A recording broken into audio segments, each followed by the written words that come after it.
Hey, Sister Brunch family, thank you so much for joining me again to share the stories of another Black woman who is thriving in entertainment and media. I know you'll be so inspired by today's guest, and when you are, go ahead and leave us a nice review on Apple or Spotify, wherever you listen to this podcast, and follow our community on Instagram at Sister Brunch Podcast. This episode is being published in early 2024, and we have some really exciting events happening this year, along with our amazing, powerful guests that you will not want to miss. Instagram is the place to keep up with all that we have happening, so make sure you follow us over there. You can also sign up for our newsletter on our website, sisterbrunch.com, to stay updated. Now, I have a little quick story for you. On November 23rd, and I looked it up, so it was almost exactly to the date that I am recording this episode with our guest. On November 23rd, 2020, I got an email from my best friend Tamika introducing me to a young filmmaker who had just graduated from NYU. I knew from that very first conversation that this was a filmmaker whose projects would align with everything that I believe in around impactful storytelling. And then a couple years later, I receive a crowdfunding email in my inbox. Now, as a development executive, I get a lot of these. And as a person who, is really trying to uplift community, I do get a lot of these. But when I saw this one, I could not click the link to donate fast enough. And I have had the opportunity to meet our guest and see her grow and thrive. We were at the Scout Film Festival together, one of my favorite film festivals, where she won an award that helped her with the film that we'll be talking about, I think, a lot today. And that film has recently gotten to Sundance, and the film is Grace. And I am so very pleased to welcome Natalie Jasmine Harris to Sister Brunch. Thank you so much for having me. I can't believe it. That was in 2020. It's been a journey. What a journey, and so impressive that it was just that short time ago, and here you are, and you've been really going nonstop since then. Yeah. Yeah. I really have. Graduating into the pandemic didn't stop me. It really didn't. Right. I'm like, lots of folks have taken breaks as they needed to, but you took that and you kept going with it. And it's amazing. And also I'm gonna put on my auntie hat and say, I hope you're getting lots of rest. And that if you're not after Sundance, because obviously that's going to be very busy, but that you deserve a break and some rest and some nap time and all of that. Yes, thank you for that. I'm trying to plan some kind of like vacation or something afterwards to like debrief and Good. decompress. Yeah. I mean, especially because we're recording this in December and Sundance is of course in January. And so you're going to be very busy while you're there. And then you're going to get a lot of phone calls as soon as it's done, or even the day that the film screens. So so just take permission, know that you have permission to even tell folks, I'll talk to you in a couple weeks. I'm gonna take a little time off. Good. All right. So Natalie, we always start with the filmmaker's journey, or our guest's journey for how they ended up here today. So what has been your journey as far back as you want to take us? Sure. So I'm kind of that annoying person who knew what I wanted to do for a very long time. I knew that I wanted to be a filmmaker, or I knew that I loved, film and photography and just like that medium, when I was in high school. Really, honestly, when I was in middle school, but I I didn't How did you quite. get exposed to it? Did you have someone that was doing it in your family, or? No one in my family. The closest thing is Okay. that my mom and my grandma both worked in journalism and news. Like my mom and my Hmm. grandma worked at, I think, like ABC or CBS, like while they lived in New York. Those jobs were accessible and I think paid somewhat well for the time. And so they had experience with like media, but no, nobody really knew anything about photography or filmmaking in my family. I just happened to go to a middle school where It was very, very small, and they gave us like little flip cameras where we could make Mm. assignments for school on the flip camera, and we Oh, also nice. got like MacBook Pros to do our work included, and so we were able to like play with iMovie and use the flip cameras. And so that's kind Yes. of, that like for me, that's kind of how I started learning how to edit.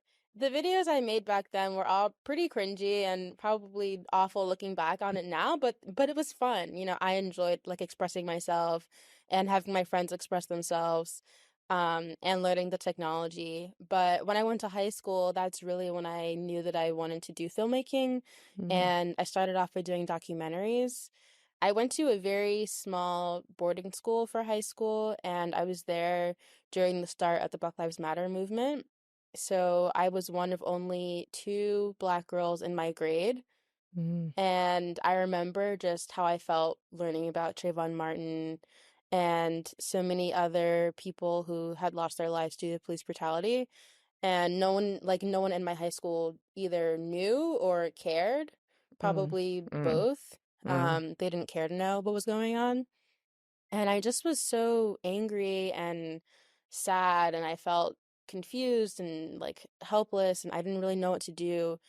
Yeah, I just remember feeling really hopeless and confused and frustrated. And so I turned to filmmaking, and I would go to Mm. documentaries in DC when I could get away on the weekends from campus. And I'd bring my camcorder with me and just start recording everything that I saw. The people, I interviewed activists, I asked them what was happening and why they were there and why we should care. Mm. And I somehow Mm. got the courage to play my documentaries in front of our whole school at our morning meetings. Yes. And I was really hoping to like wake up all of the white students and to get them to care. Um, it didn't really work in that moment, but I did learn just from that experience like how powerful filmmaking could be Mm. and how storytelling can just help the community. And I posted my videos on YouTube, and they ended up getting a lot of views like from the community and people, wanting to see more. So I would go to more protests, or I would, just travel and make documentaries when I was traveling, and just, I started telling more stories on my own. I learned how to edit Mm. and film and interview people. So that was really how I got into filmmaking. I love it. And And I want to mention, because you talked about going into DC on the weekends, mhm. and that you grew up in Maryland, right? Yeah, yeah, in Yeah. Maryland. And that's another unique aspect of your story, because and it's been true for many of our guests who didn't grow up with kind of this immediate access into the industry or immediate access to filmmaking. And Yeah. I love that. I think I didn't know that your kind of like foray into it was in documentary, but that makes so much sense. And I think it Hmm. is that's that like root of storytelling is documentary, and the challenge of putting together a story from sometimes very different places, and so I love knowing that. I love that that was your root. Yeah, yeah, and you learn so much doing it all on your own. I was directing, I was interviewing, editing, doing the camera, I was doing everything, and I Yeah. really learned a lot in that experience. And I ended up going to college in DC only for 1 year to do filmmaking, and then I transferred to NYU because Okay. I really wanted to be able to learn everything. The school that I was at in DC was more focused on journalism, but I was like, I think I want to write. I think I want to learn, how sets work, and I think I want to learn how to do, more than just documentaries. I wanted to learn just more than documentaries, so I went to NYU, and that's really where I learned, everything that I'm doing now, and where I started to write my own stories and make coming of age stories, and I fell in love with certain filmmakers, and that's really kind of how I got to where I am today was my experience and everything I learned at NYU. Who are some of your favorite filmmakers? Who were the ones that spoke to you? then? It's always so hard to choose. I really love this French filmmaker Celine Sciamma. Oh, She did Portrait of a Lady on oh Fire, my and goodness, yes, yes. beautiful, beautiful work. Yes. And Barry Jenkins is also one of my Mm, favorites. Yeah. mm. And so I'd love to talk a little bit about grace. And obviously, I mean, I think it's important to say that then, well, actually, let's start with Pure, because you, first of all, just you saying I'm going to go to NYU, that's hard in of itself, right? Very competitive program. Do you feel like it was that work that you had been doing that was part of what helped you get in? And what was that process like applying to NYU? It's so interesting because I applied out of high school, like senior year, but I didn't get in. I got rejected when I applied in high Okay. school. Oh, wow. Yeah. And I applied again because I really wanted to go. And also, the school that I was at in DC had a lot of racial issues. I was there in 2016 during the Mm. election, and we had hate Ugh. crimes on our campus. Like, it was awful. So I needed to leave. I didn't want to stay there for another year. So I was like, you know what? Why not try film school again? So I applied to NYU to transfer, and I ended up getting in. Yes. Okay. Yeah, so it's really funny that I didn't get in my first time. I think that just shows you I've always been like very determined, Okay. and I've always And when just they like said kept that no, working. you were like, "Oh, I'm gonna figure this out." Exactly. Wow. Okay. Okay. And I like the lesson. I like the lesson that you can apply again, right? That's it's not the end of the world. And there are also, we'll say, other filmmakers who don't necessarily even go to film school, but if you're gonna go, NYU is probably a good one to go to and to keep trying to get into. Yeah, exactly, exactly. And it was a sacrifice, you know. At the school that I went to before, I would have had probably like no loans and maybe Mm-mm. only like a little bit, like I don't know, 5,000, like something very small Yeah. for loans. But I chose to go to NYU, and I remember my mom sitting me down and saying, you know, this is how much this is going to cost. This is how much debt you're going to have. This is how much debt I'm going to have. Are you sure you want to do this? You need to make the most of it. And like having that real conversation with me. And so Yeah. then when I got to NYU, I remembered that and I was like, okay, I really need to like step up my game and Mm. like commit to being a filmmaker and do everything I can so that I can, you know, make myself proud and my family proud and hopefully make enough money to pay off all of our loans that we took on. So that really helped me kind of go in and like hustle when I went there. Yes. And so was Pure your thesis? Yes, it was my Okay. thesis. Tell us about Pure. Tell us what it's about, why you decided to do it, and what kind of the future holds for Pure. Yeah, so growing up in Maryland, I was surrounded by a lot of kind of middle, upper class Black families. I have a single mom, so I wasn't quite in that, you know, community, but my mom is really smart and you know, went to Harvard for grad school and now works really high up in administration out of college, and she's in a sorority and joined a lot of organizations. So a lot of her friends and counterparts, you know, their kids were in Jack and Jill or they just did certain like, you know, Summers on the Vineyard, Hmm. things And like will that. you describe Jack and Jill for our listeners? Ooh, describing Jack and Jill. You see how I had you do it and not me. I know. Jack and Jill is technically it's a mother's organization. Oh, I didn't know that. Okay. Yeah. I think it's mostly like to bring mothers together and their children, Black mothers together and their children. And oftentimes kids who grow up in predominantly white areas will join Jack and Jill so that they can have a community of other Black folks. They, you know, they do after school programs and they do trips, they travel. Every year they have a really big holiday party in New York City that I would sometimes go to with some friends who like invited me. It's just like a social organization and they do community Mhm. service, I think, too. And Very it's fancy. Yeah, very fancy. Exactly. Yeah. And Yeah. bougie. We can say Very bougie. it. Yes. Yes. These are Yeah. all very bougie things. Yes, Yeah. yes, yes. Okay. Exactly. This is Sister Brunch, where we champion the triumphs of Black women and gender expansive people in entertainment and media. Let's pick up where we left off with our remarkable guest, Natalie Jasmine Harris. So I was never in Jack and Jill, but a lot of my friends and my mom's friends were. So I kind Mhm. of always just observed like what they were talking about and what they were doing on the weekend or over the summer or Christmas break. And one thing Jack and Jill does is a cotillion ball, which is a ceremony and tradition for a lot of women across cultures, really.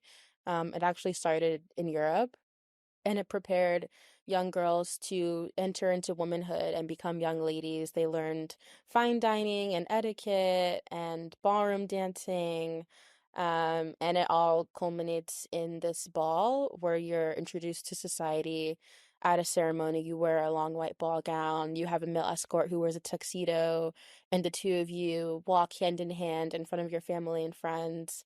And back in the day, it was a way for families to kind of like arrange their children's marriages. Mm-hmm. But you know, we've progressed as a society, so it's not necessarily in that same vein, but a lot of people are set up by their families, you know, to have like a male escort who their family approves of.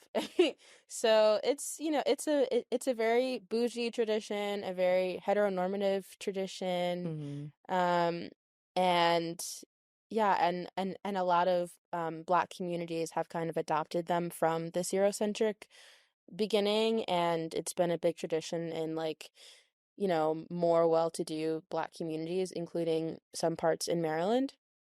So I was really intrigued by this tradition. I never did it when I was in high school. I said no, even though my mom and my grandma both did cotillions. I was like, Mm, I don't okay. know if that's for me. Because, you know, I was just beginning to figure out my identity and sexuality, and I didn't feel right doing something like that and, you know, having this guy, you know, become like my boyfriend for this program, and it just wasn't me. So I said no, but my god sister and my best friend did it, and I kind of like watched their experiences, and I went to their cotillions.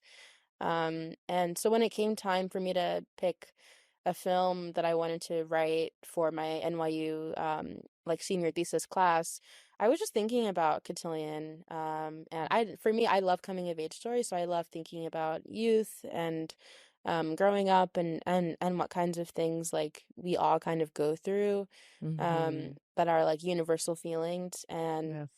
so I thought about the cotillion as a really interesting environment for like coming of age and how, you know, that was part of my experience, even though I didn't do it directly.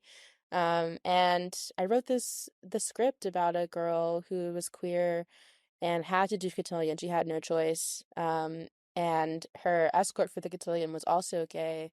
So I thought, for one, that could be funny, like coming out at cotillion. And I think for me, I watched a lot of movies when I was in high school about people pretending to be couples, and I was Hmm. thinking about that trope, but with two queer people. Hmm. Um, and so that's kind of, you know, what sparked the idea for me was thinking about those characters in that environment. So I wrote the script, and that turned into my thesis film. And I shot that short film in November 2019. And shortly after Oh, wow. the Okay. pandemic Yes. hit. Yes. Yes. And I was Oh, editing like crazy in the first couple of months of COVID, and I ended up submitting it to film festivals. And it had an enormous run. It went to over sure did. 50 film festivals like all Yes. across the world. And ultimately through ABFF, the American Black Film Festival, it ended up getting bought by HBO, and so now it's streaming on Max. Yes. And I never expected that this small NYU film I made when I was a student just before the pandemic to launch my career and like get bought by a streaming platform. So it was really, really incredible. I love Um, it. And now a feature in the works? yeah, yeah, now a feature version of the film is in the works. It's just like a more expanded story that explores the cotillion even more and the characters even more and also where I grew up in Maryland even more. So, Mm, yeah, I we're love it. working on getting that together and hopefully getting it made sometime soon.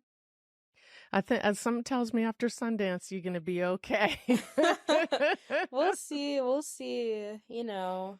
So you mentioned about you kind of this came in a moment. This story came to you in a moment when you were really kind of thinking about your own identity, and that you had been in spaces where you weren't necessarily kind of encouraged to really explore your all of your intersecting identities, but specifically your storytelling is queer storytelling, right? It is for pure, it is for grace, and a lot of the opportunities now, like you've done things with Outfest, I think, right? Yeah. Yeah, Fest. And so I'd love for you to just talk about what that means. I mean, and then on top of that, being a kind of a young Black queer filmmaker and what that means in terms of the stories you want to tell, the things the ways that there may be barriers because of it or challenges because of it, all of what comes with that.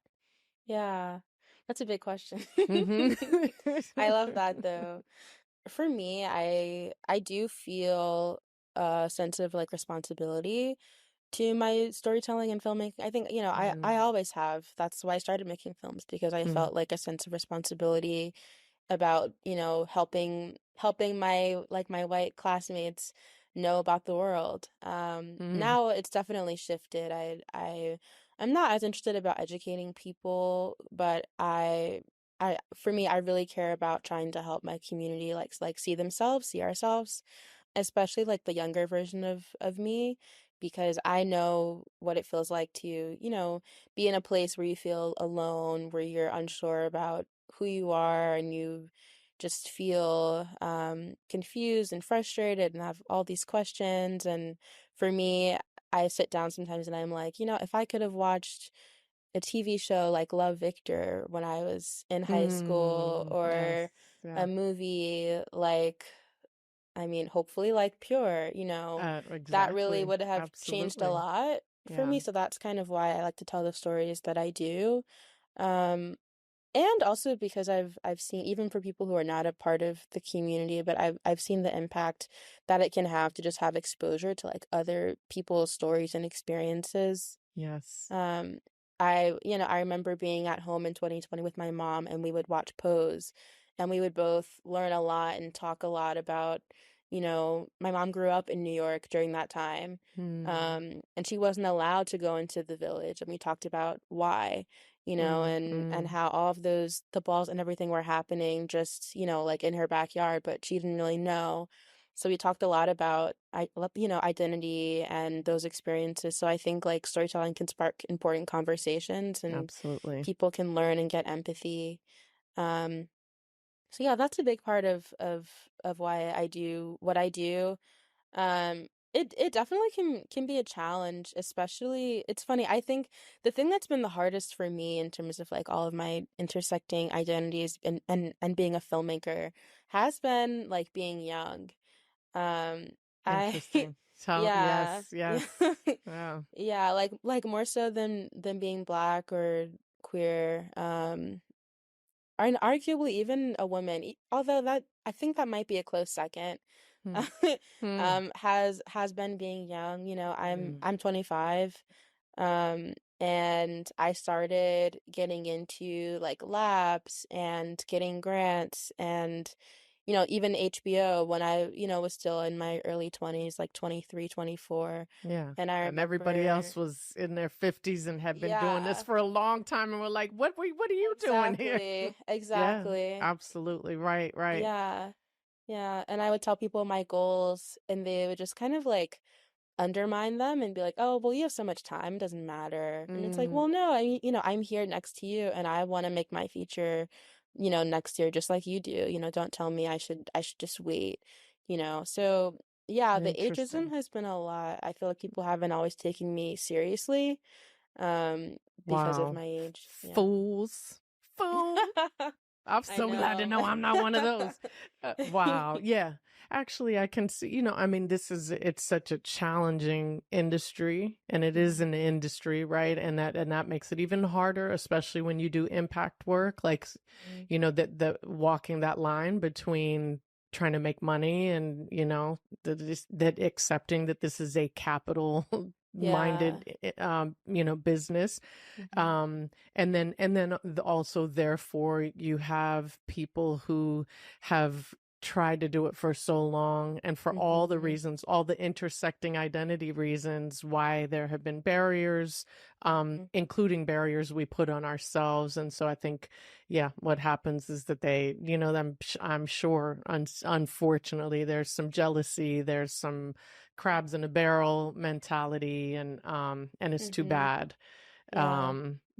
But my goodness, I mean, we should just be so happy that there's someone else who's making it and forging this path around the kind of storytelling you're doing also, because you are not coming in and necessarily doing kind of the work that's going to get you a lot of money.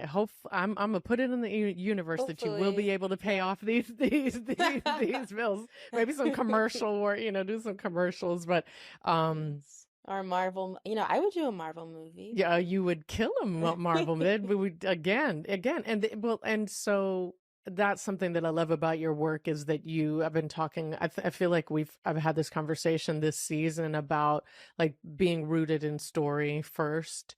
Mhm. Um, but I was so fortunate that I got to be a little bit of a fly on the wall for your process also, like like for Grace, and I'd love to talk about Grace now too, you deciding that you wanted to use a particular film for this movie. And I remember like, I mean, she putting on a lot of stuff, and you did it. And again, and I'm quite certain that is a big part also of like you making that choice at Mhm. your age, when people think that people your age can't make those kinds of decisions. And here you Mhm. are being like, absolutely. Hey, it's Fanshin, and you're listening to Sister Brunch. We'll be right back. And during this very quick break, if you haven't done this already, you know what I'm going to ask you to do. Follow us on Instagram. Engage with us. Share your stories. Ask us questions. All of that good stuff.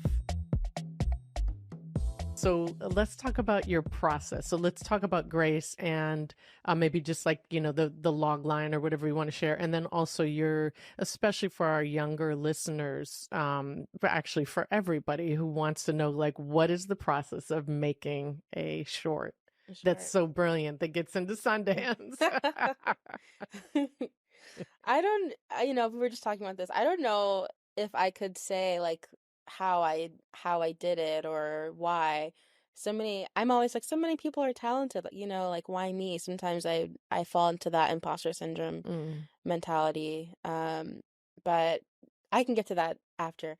So yeah, for Grace, it's a short film, also a coming of age story, and it follows a young girl named Grace as she prepares for her family tradition of baptism. And she has to get baptized as she turns 16 to, kind of enter in like her religious community and also come of age. And she has to repent for something before she can get baptized, and starts to second guess the feelings she has for her best friend Louise that are beginning to feel romantic. And it's a very quiet film. It's also a period piece set in the 50s.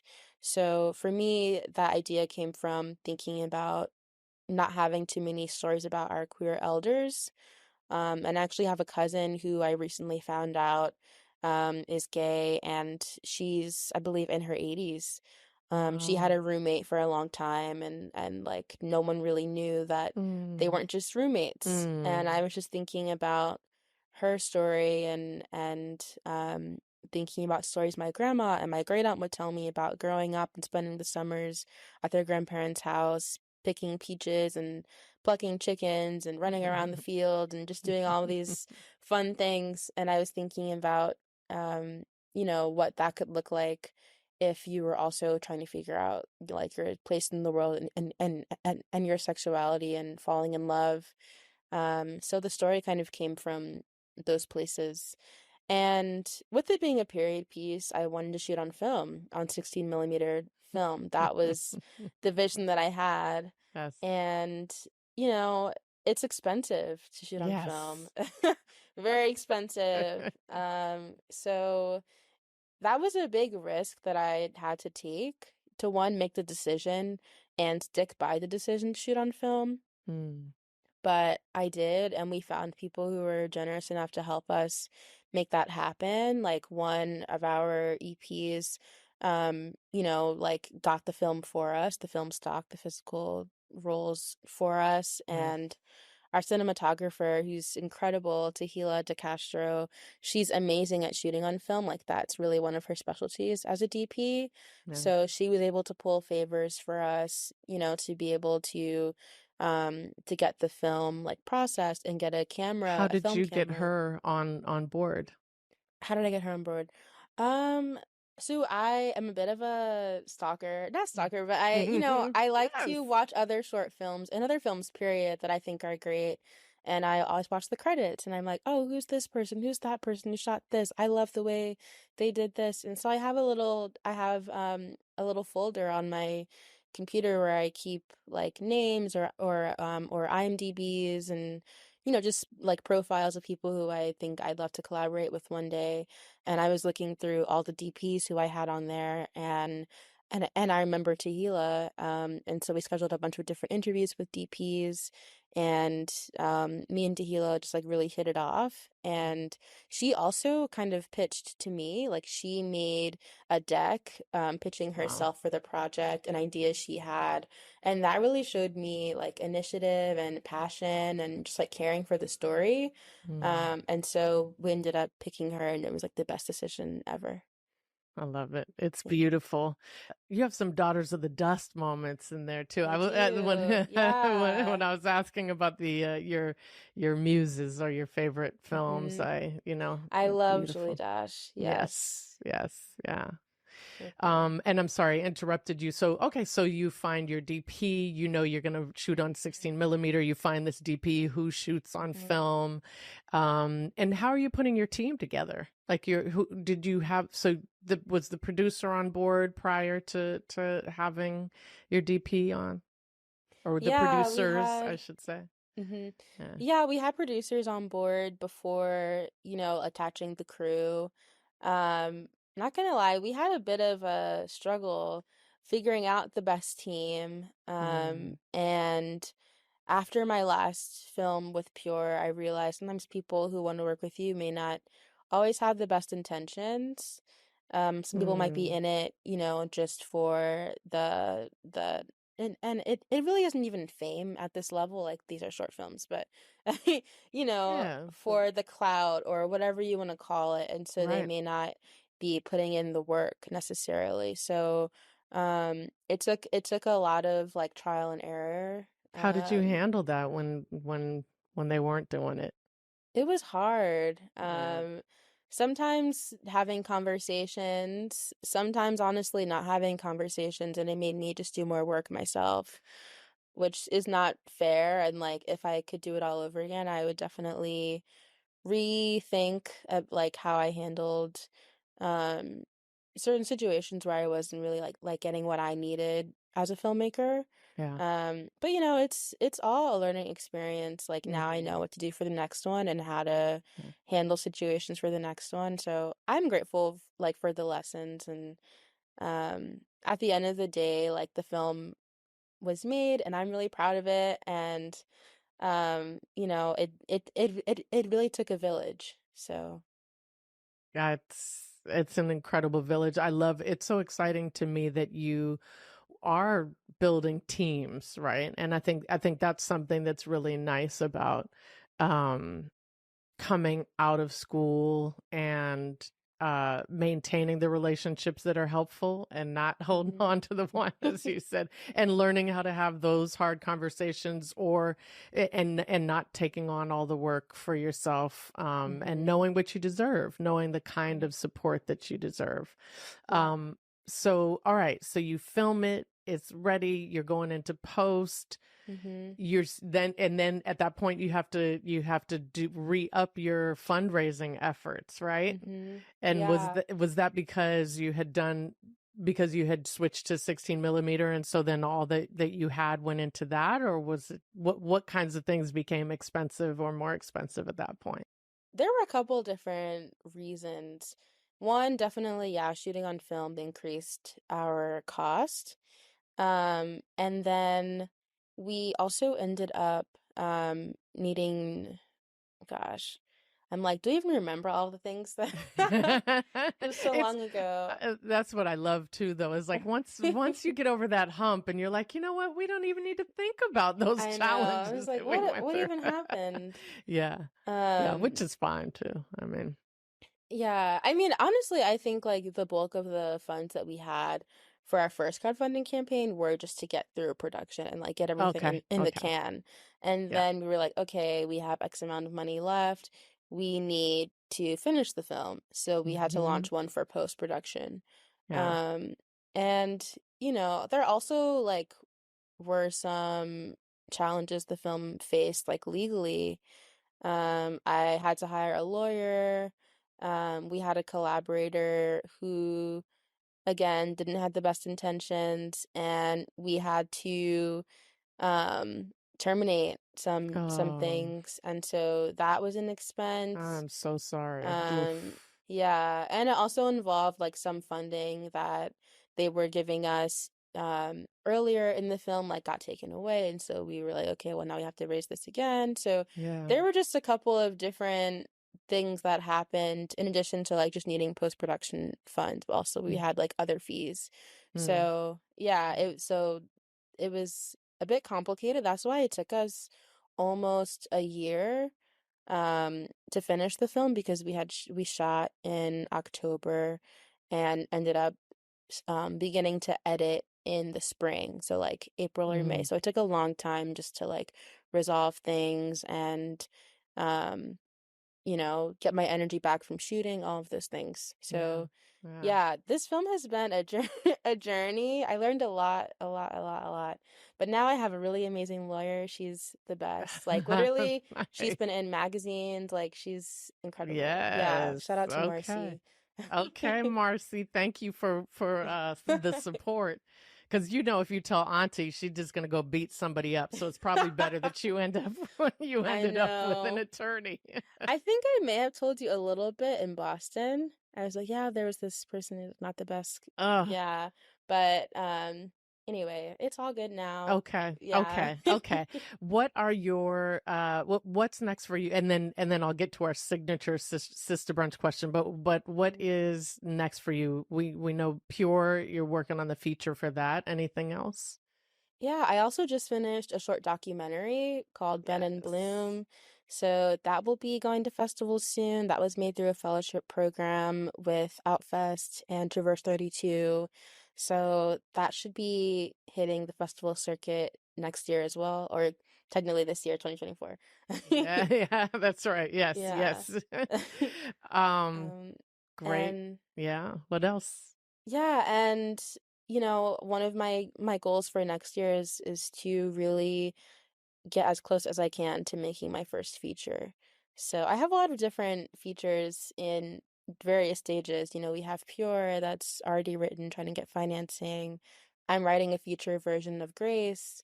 I'm also working on a documentary feature idea that I have. And then I have another horror feature that we have a pitch deck for, looking for a co-writer. What? So I have like Uh, four different ideas.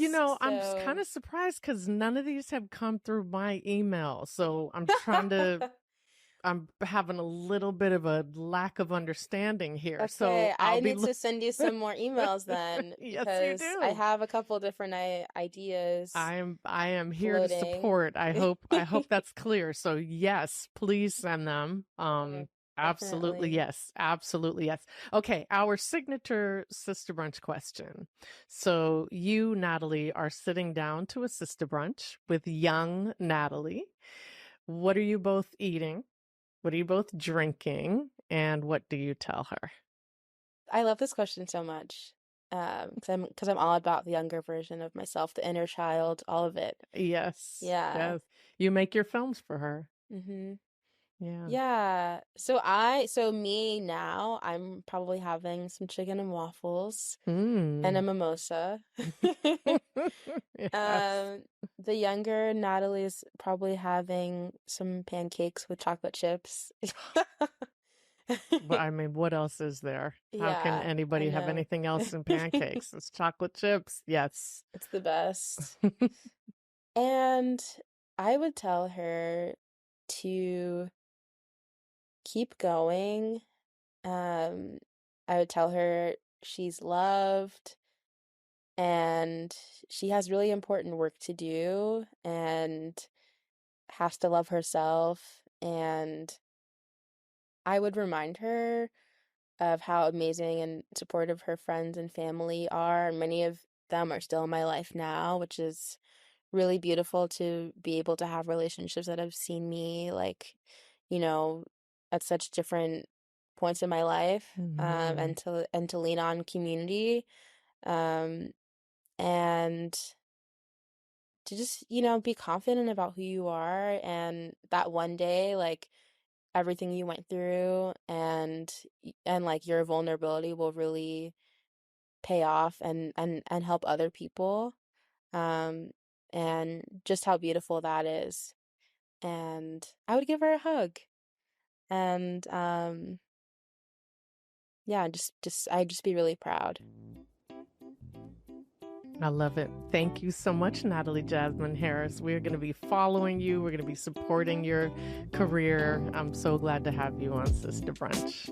Thank you so much for having me. I love this podcast.